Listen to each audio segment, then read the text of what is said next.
Not without reason, Soviet law distinguished nationality from citizenship. According to the NKVD, no one could claim to be a Polish national if Polish were not their native language, or if Roman Catholicism were not their religious denomination. In this, the NKVD agreed very closely with pre-war Polish nationalists, who had promoted the dubious concept of Pola Katolik, and who loudly proclaimed the slogan of Poland for the Poles. It is no accident that at the end of the war, when the NKVD created a People's Poland in its own image, it was a new sort of Poland shorn of all national minorities. The make-up and flavour of the Anders army owed much to the character of the Kresy, whence most of its men originated, and differed significantly both from the Berlin army and from the army of post-war Poland.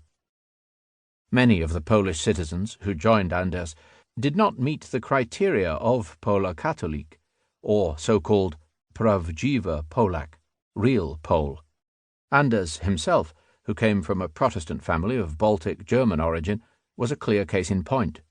In London, after the war, he was driven to such fury by nationalists, who constantly repeated the slur that he was not a Pole, that he took them to court and won his suit for libel. Anders belonged to the same multinational tradition as Marshal Piłsudski, who was born in Lithuania and who regarded loyalty to the traditions of the old Commonwealth as the sole test of nationality. He, like many, followed the lead of the greatest of Polish poets, Adam Mickiewicz, who opens his epic Pan Tadeusz with an invocation not to Poland, but to Litwo, Ojczyzna moja, Lithuania, my fatherland. There was a whole division of such Poles, from Litva, in the Anders army.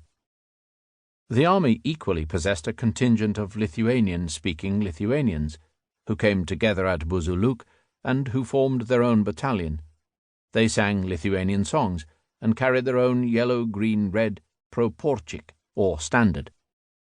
Ukrainians formed the largest national minority in pre-war Poland, about 15% of the population, and belonged to a category which the NKVD had sought to exclude.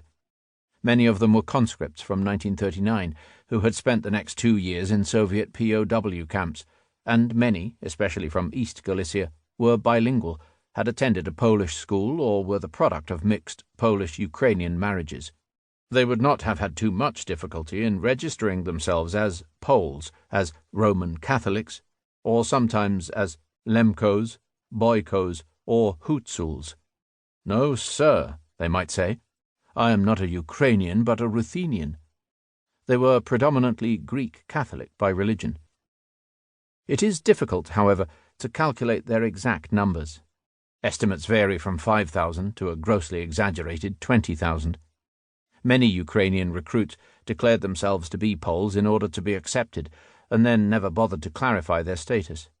None of them rose to senior positions in the army, though they were clearly present in strength in the ranks, as evidenced by their gravestones in military cemeteries.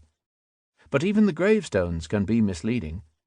One can meet with complaints that Ukrainian first names were Polonized, Mikhailo being changed to Michal, for instance, thereby effacing the soldier's true identity. Information on the subject can be sought from the Association of Ukrainians in Great Britain, which started up in 1945 as the Association of Ukrainians in the Polish Armed Forces. Literature it recommended includes the memoirs of Mykola Kozy, For Another's Cause, published in London in 2 volumes in 1958 to 1960.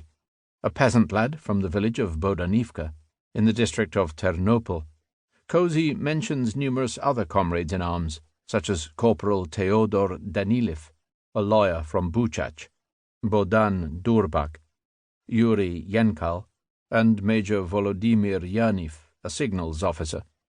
He also claims that the first German bunker to be captured at Monte Cassino on the morning of the 12th of May 1944 was stormed by a Volhynian called Mikhailo Pankivets. The Belarusians of the Anders army had a similarly low profile to that of the Ukrainians, although they were less numerous. They came, in the main, from the voivodeships of Grodno, Novogrodek, Pinsk, and Brest.